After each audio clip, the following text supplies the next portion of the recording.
Really bold plans, but the question is, I suppose, who's going to pay for the project? Good question. I think, obviously, eventually, the fans will have to pay. First of all, I think we should say that, hats off to Jim Ratcliffe for trying to do something about Old Trafford. It's well known that the stadium needs redeveloping or rebuilding. No major works have been done on it since 2006. There's been this consultation period where they've looked at whether they should redevelop Old Trafford or build a new stadium.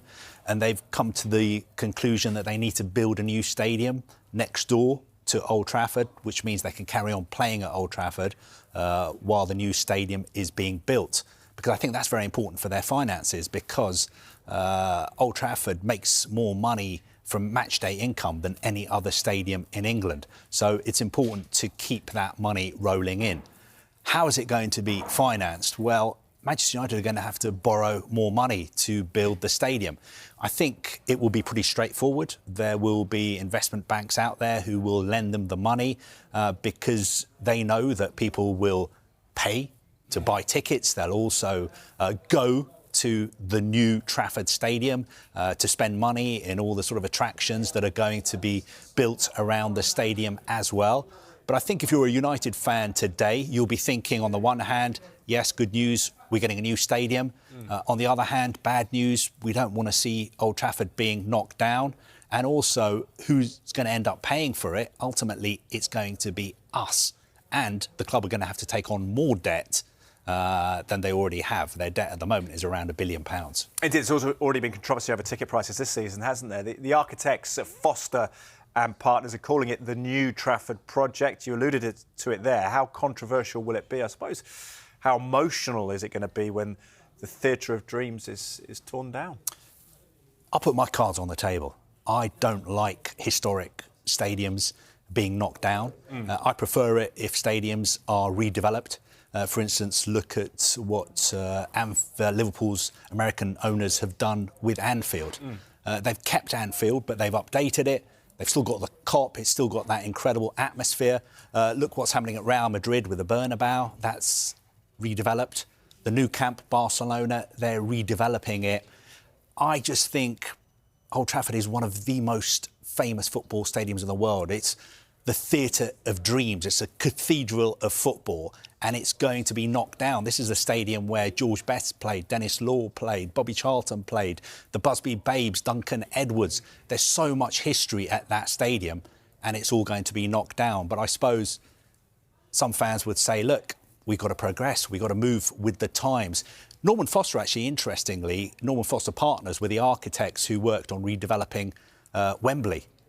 Wembley Stadium was the most famous football stadium in the world. It was the home of football, the Twin Towers. The whole thing was just knocked down and a new stadium was built in its place. OK, the new stadium is a fantastic stadium for watching concerts, if you want to go and see Taylor Swift and Bruce Springsteen.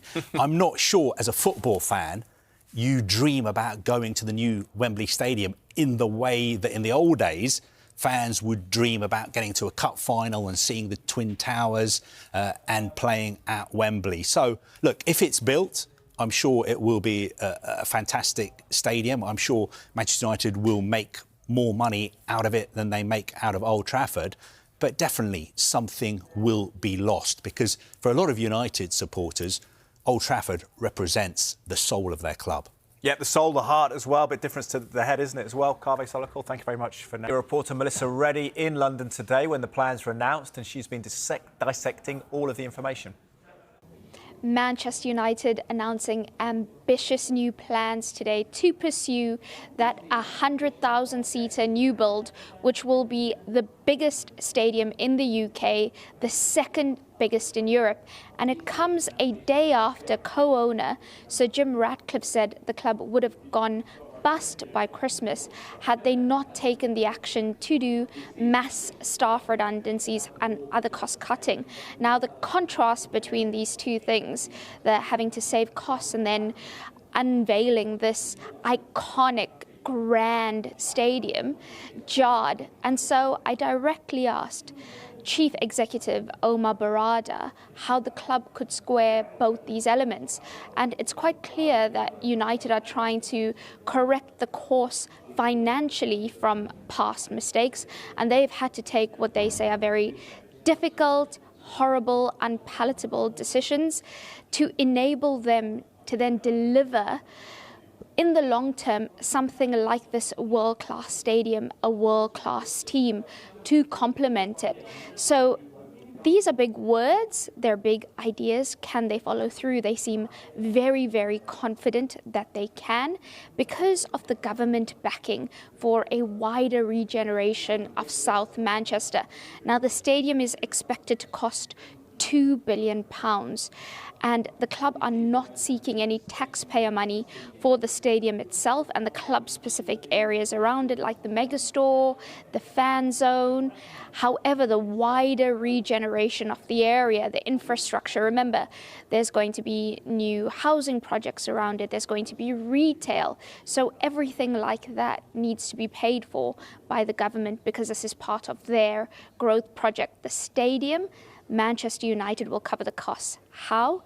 Well, all options remain on the table. Barada's spoken to us about naming rights as a potential. He says there's exceptional investment opportunities for people to get involved and associate themselves with this iconic new venue.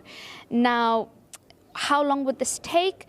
Usually a project like this would require 10 years. United feel quite confident that they can do it in 5 years because of the Manchester Ship Canal.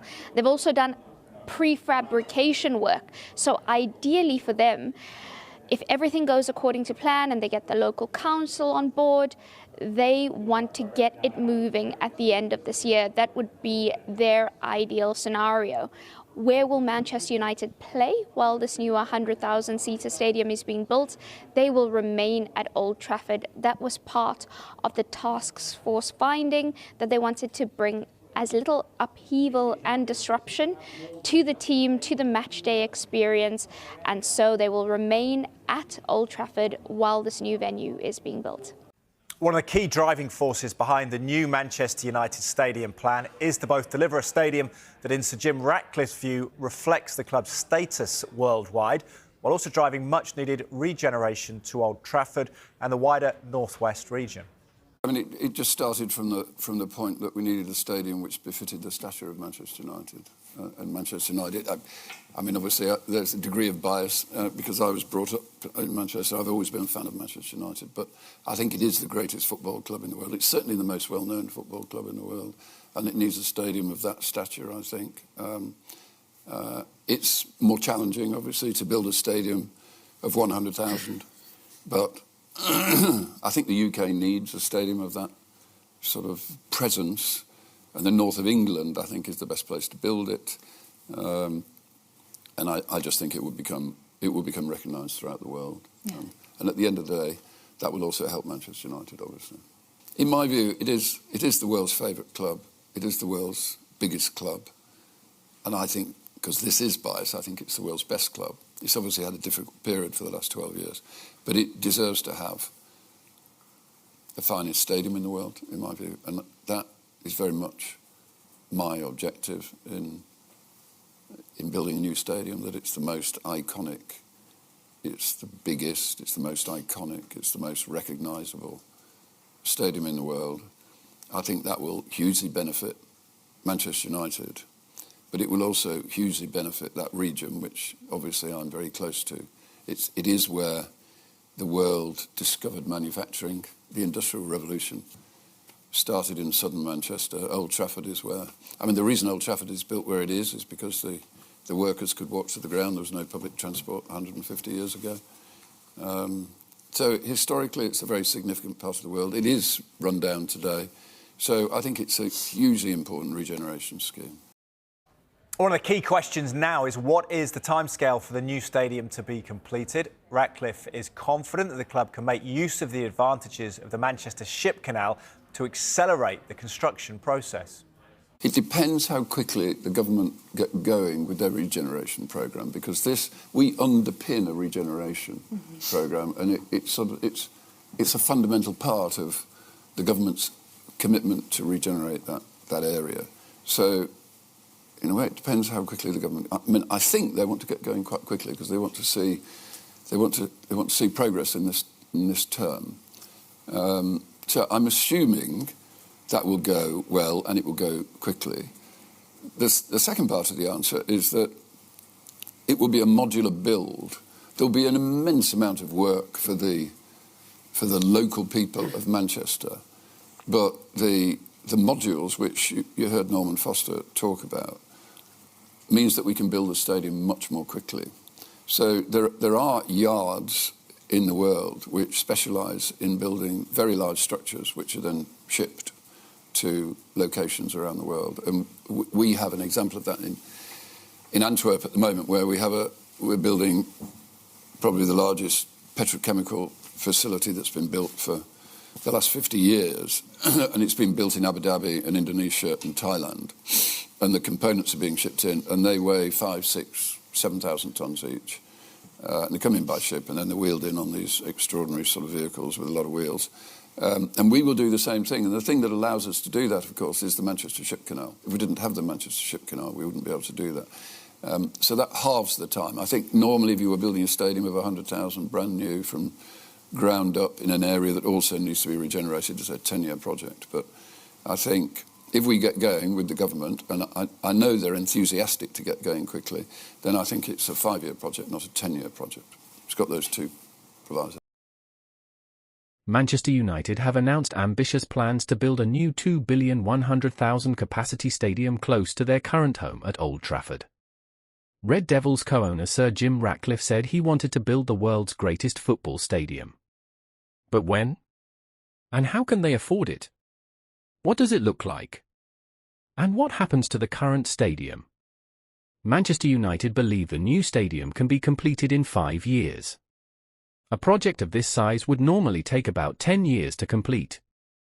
However, the club think they can halve the building time by making full use of the Manchester Ship Canal.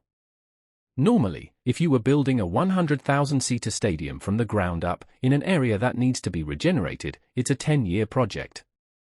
But if we get going with the government, then I think it's a 5-year project, not a 10-year project, said Ratcliffe. The club planned to build large parts of the stadium off-site before shipping it to the Old Trafford site via the Manchester Ship Canal. It will be a modular build, that means it can be built far more quickly, said Ratcliffe. There are yards which specialise in building very large structures, which are then shipped to locations around the world. Architect Norman Foster added normally a stadium would take 10 years to build, we halved that time, 5 years. How do we do that?